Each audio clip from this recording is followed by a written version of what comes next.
This week, we wanted to find out exactly what was growing underwater on this remote island off the coast of British Columbia. With our generator acting up, we needed a safe spot to settle for a few nights, and we thought Gorge Harbour on Cortez Island would be the perfect place. On the charts, it was huge, protected, and just what we needed. But what we didn't expect were all the aquaculture farms. We had no idea what they were growing, so of course, curiosity got the best of us, and we decided to explore and see what was hiding just below the surface. Let's just say, it was pretty cool. Are you ready for adventure? Subscribe now because we're getting ready for the Great Siberian Sushi Run. We are just approaching Cortez Island. We ran for 6 hours today, maybe 7. I got a little nap in. Maggie got a little nap in. Lane got the navigation lights working. But now we're going to pop into Gorge Harbour. But first we have to go through the gorge, and we're supposed to keep an eye out for pictographs, which is going to be cool if we can see them. But we're going to be here for 2 nights, and we're going to explore all around here and tell you some really cool stories.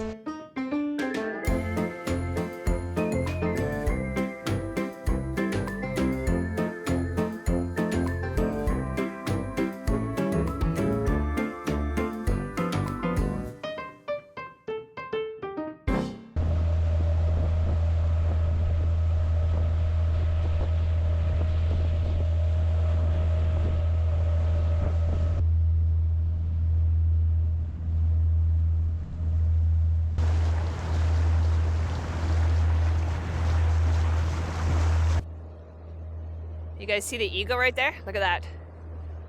Just right on top of the islands right there. So we are heading into there. Yep, 78-foot boat right through there. And it's called the Gorge.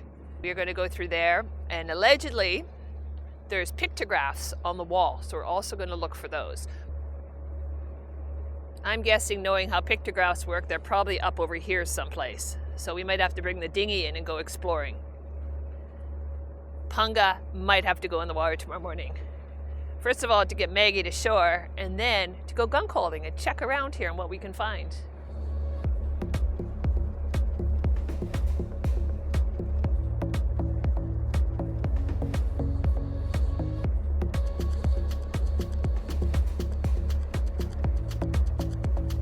Oh, there's graffiti on there. Definitely not pictographs.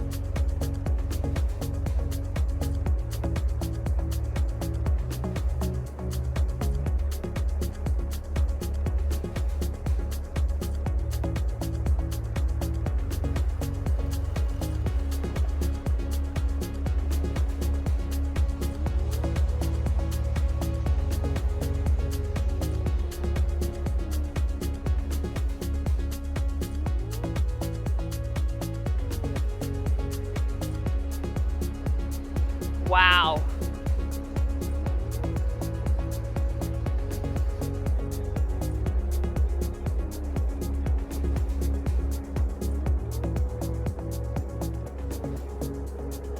So we were looking over here. There's a lot of liveaboards over there, which means it gets busy with dinghies and stuff like that. And we're going over here, basically. But check out this. This is a shellfish aquaculture farm. Isn't that crazy? There's even a little sailboat way in there. But they're growing shellfish. Don't know what kind. Maybe we'll figure that out later. But this looks like a better place for us over here. It's about 40 to 50 feet deep. I like it.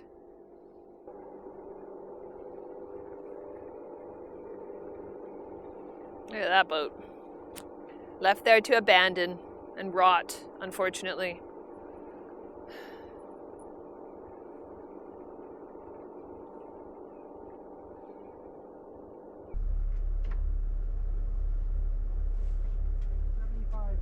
Go.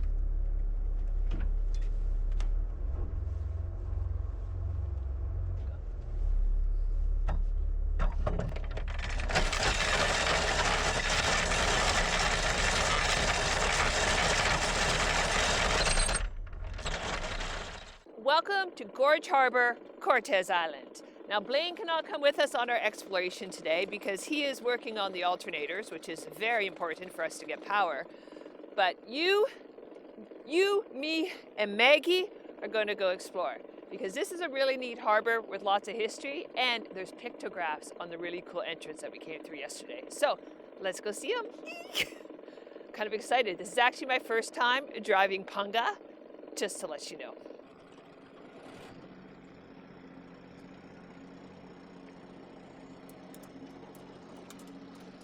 Bye-bye, Tangaroa. Now, what's really cool about this harbor, and it is like a really protected harbor with a very narrow entrance that we came through yesterday, but the Wheelhouse First Nations, they had been living here for since time immemorial. And then, of course, the Englishmen came. But archaeologists believe that the First Nations arrived here in Discovery Islands about 13,000 years ago. 13,000, isn't that insane? I can't even fathom what 13,000 years ago is. But I can see why. Talk about plentiful in here with shellfish and everything like that. I can definitely see why this was a hub for the Wheelhouse First Nation. Now in 1792, Spanish explorer Juan Galeano named the island after Hernan Cortez, the Spanish conqueror of Mexico. Why he named it that, I've got no clue. But when the English settlers came, they actually turned it into Cortez and just respelt it C-O-R-T-E-S. But it's really kind of a cool island. Not many people get here, so I'm quite excited to explore.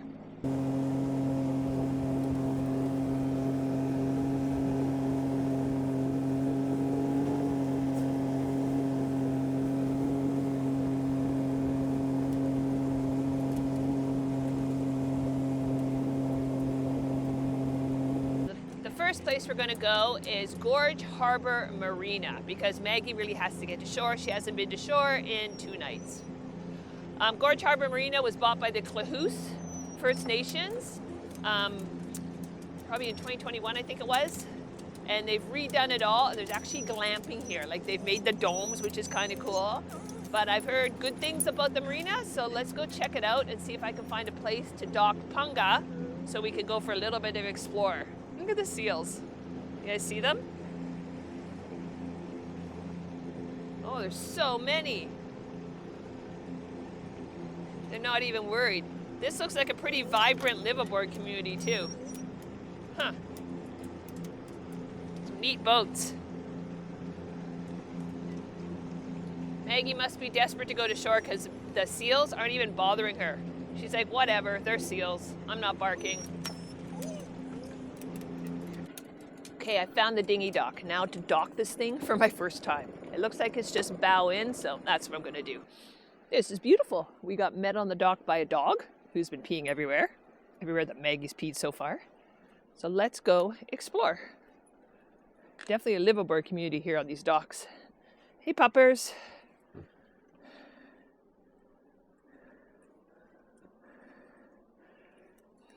Hi puppers, and another one. That was so nice. I was just talking to Connie, who's on sailing vessel Esperanza, and we have seen them everywhere. We just keep bumping paths, and her husband is Dale. So we look forward to meeting you, Dale, actually in person, maybe tonight. But it's cool. They're keeping their boat here for the winter, along with Ladies of the Sea, which we know that boat too, because it used to be anchored in Anchorage. Okay, Megs, let's go see this place. It's very pretty.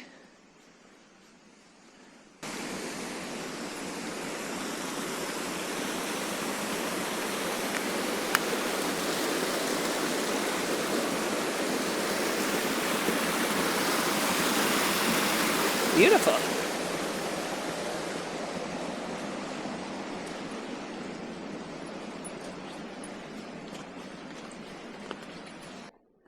So they've got a little store there, and I'm guessing in the summer, this is a food truck. Unfortunately, when you cruise in the winter, nothing's open. The little store's open though, and they've got chips, which we don't have any on board. I'm trying not to eat chips though. Man, I love chips. Oh, and here's the little domes they were talking about for glamping. Look at that. And I hear sometimes they have live music here. Camping sites. Okay, I love the domes or the yurts, whatever you call them. Okay, let's go look at these yurts, and then we are going to back to the dinghy, and let's go find some petroglyphs, because there's some petroglyphs on the entrance coming in here. We didn't see them coming in with Tangaroa last night, but with the dinghy I should be able to get a lot closer and actually find them. Wow.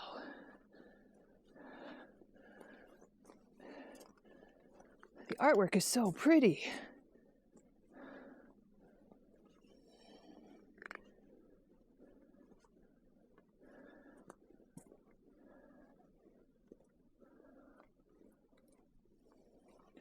Even an outdoor kitchen right here. Unfortunately, everything's shut down. But wow, I would stay in one of these. You guys want to see a neat boat? There's one of these in Victoria too, up parked in Sydney. I think I've shown you in a video before, or maybe not. Look, nothing like converting your home with a life raft. Isn't that cool? And there's Ladies of the Sea.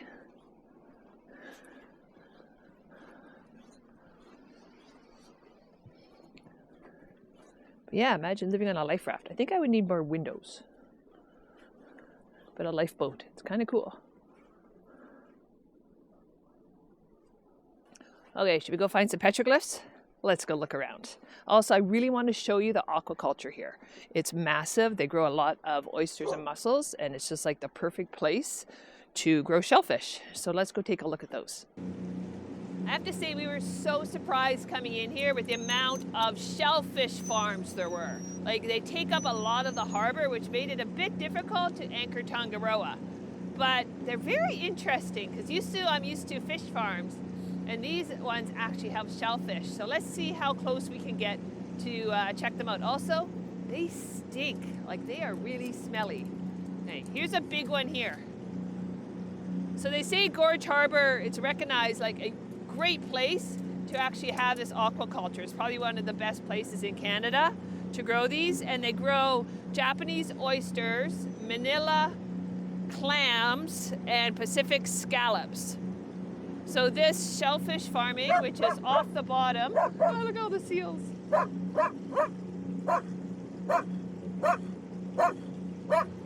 Okay, Maggie, enough. Enough. Hey. I know there's seals. I know. So the shellfish farming here began in the 1980s. And it's all off bottom growing. Hey, enough. And a lot of the island residents work at these farms, which is kind of cool. And these farms actually contribute significantly to the local economy. Though there are concerns about the mechanization of them and the amount of noise. But check them out. So they just sit here and grow shellfish. I think we need to get some clams on this trip someplace. They said at low tide there's great clamming, but I have never gone clamming. But these are all the shellfish farms. You guys see them?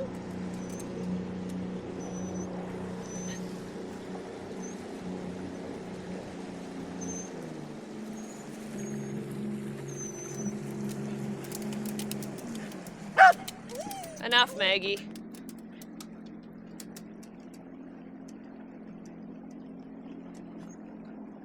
Oh, it sure does smell.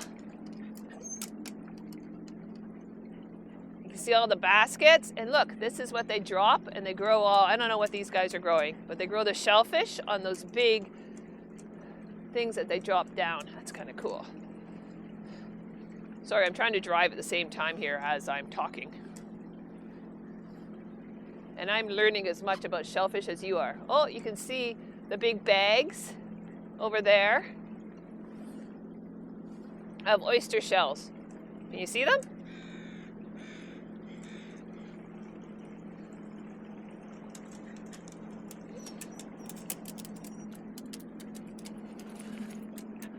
So I'm guessing all the shellfish are down in there. It looks like you don't need people monitoring this all the time. You can just start growing your shellfish and leave them out here. But if anybody knows more about this shellfish aquaculture, put it down below. I'm just kind of looking and telling you guys what I see. Oh, there's one of the nets. You can see how all the oysters were grown on it. In baskets, that's cool. Wow.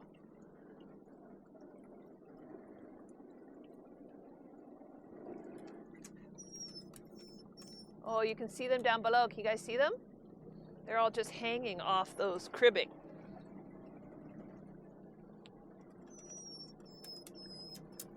Let's see if I can show you underwater. This is kind of cool.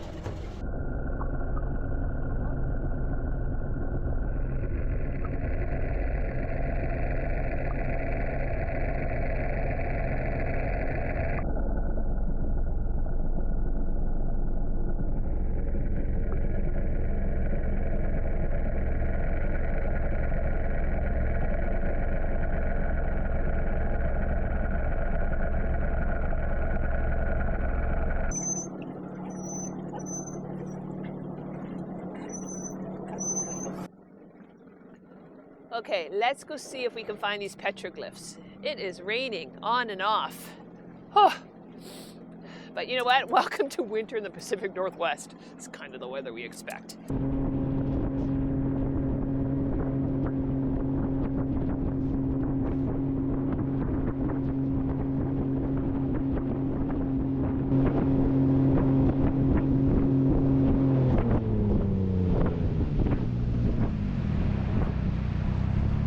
This is the entrance we came through at Tangaroa yesterday, if you remember. Big boat to come through tiny entrance, but it was actually really cool. Now there is petroglyphs along here somewhere, and they were created by the ancestors of the Wheelhouse First Nations. There's supposed to be 4 of them at least, and they think the petroglyphs may have served important sites, storytelling tools, or records of historical events. People aren't really sure exactly what these petroglyphs mean, but they definitely connect the Wheelhouse people to the rich history and their deep relationship with this bay, which again goes back how many years? So many thousands of years compared to English settlers. I think Maggie, by the way, likes this new dinghy. So we're looking for like a reddish.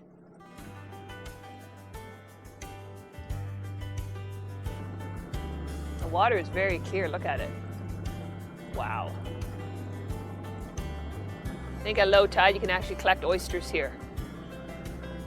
I'm not really sure where they are. They just say they're along here. I have seen pictures online, so I kind of know what I'm looking for, but it's very faint. I know they're reddish. And I remember my dad taking me way back when I was young. We went canoeing in Lake Nipigon, on the Nipigon River where I grew up. And he showed me the petroglyphs that were there from the Ojibwe, which were really kind of cool.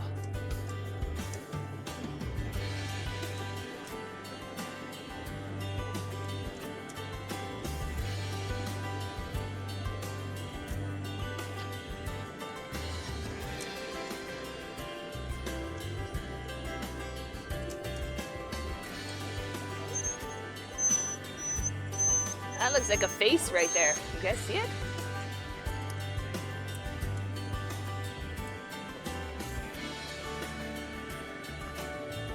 Wow.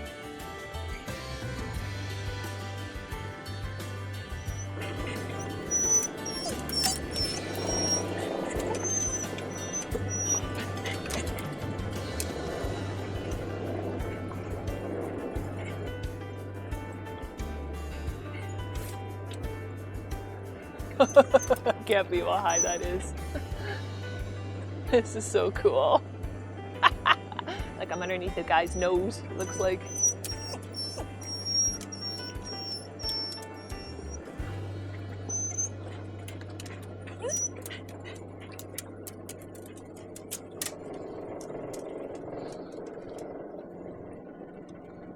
There's always graffiti. I guess petroglyphs is kind of like First Nations graffiti.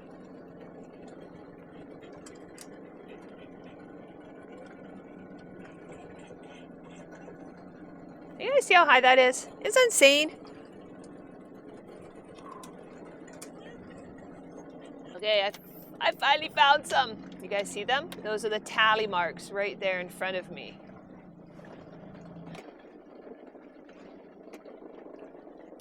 See them? They're right there. So now I know how high to look. Let's see if we can find some more. I want to find the person ones. Oh, I think there's one up there. Do you see him? He's right up there.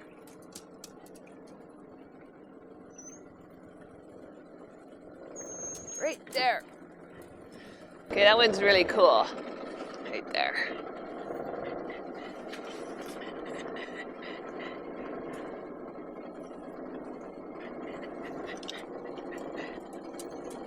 Okay, let's see what else we can see. I think that's another one. They're sometimes easier to look at from far away. I think I was too close the first time. I don't know if that's one or not. I think somebody says it's the chief. You see the orange up there? That's a chief. Which is pretty cool too. Look at us finding pictographs. I was scared I wasn't gonna find them for you. And I really wanted to see them myself. Blaine is like missing out. But yeah, very cool. Okay, let's go explore some islands. What do you guys think? Maggie loves islands. So there's some cool islands off here. Let's go see if we can find some wildlife and do some exploring outside of Gorge Harbour. Out there, look at those islands. What do you think, Megs? She's getting a bit damp. Okay, that was awesome. Let's go see what else we can find.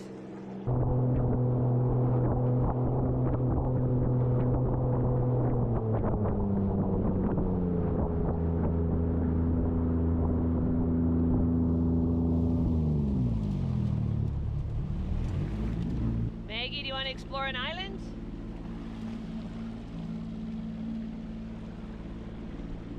So I like exploring islands, so let's go see what we can find.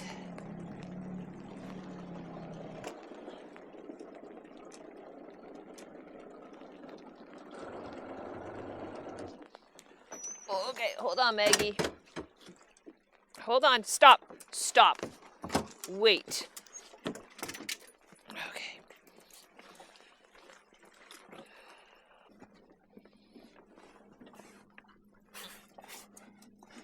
Okay, that's not going anywhere.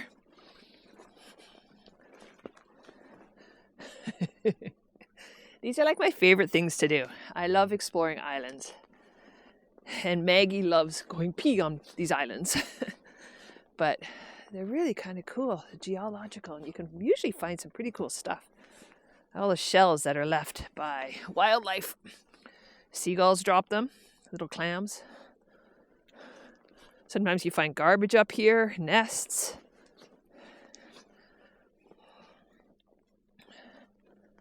Styrofoam, again, we find styrofoam everywhere. See?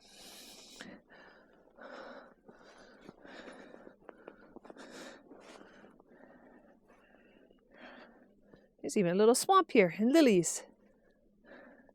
Maggie, let's go this side. Over here, love.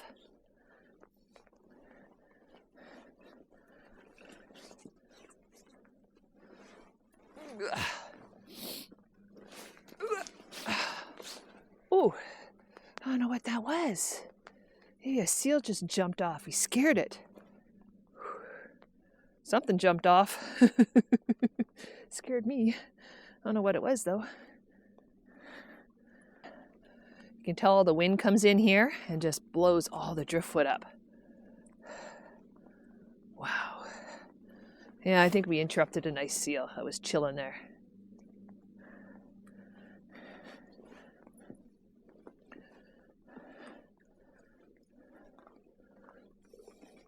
Oh, there's Maggie. What you doing over there?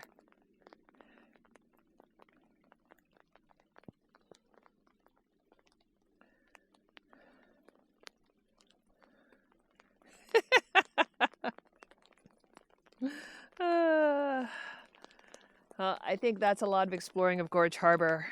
We may go dry a little bit back on the boat and then maybe get in the dinghy and explore some more. What do you guys think? I think that's a good idea. So I hope you loved this video of exploring Gorge Harbour with me.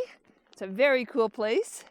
And we're going to leave you with a view of that. Look at it. We will see you guys later. If you liked exploring Gorge Harbour with us, then you'll love seeing where we discovered a beautiful hot spring that wasn't so hot in Clayoquot Sound. Click over to the next video and check it out.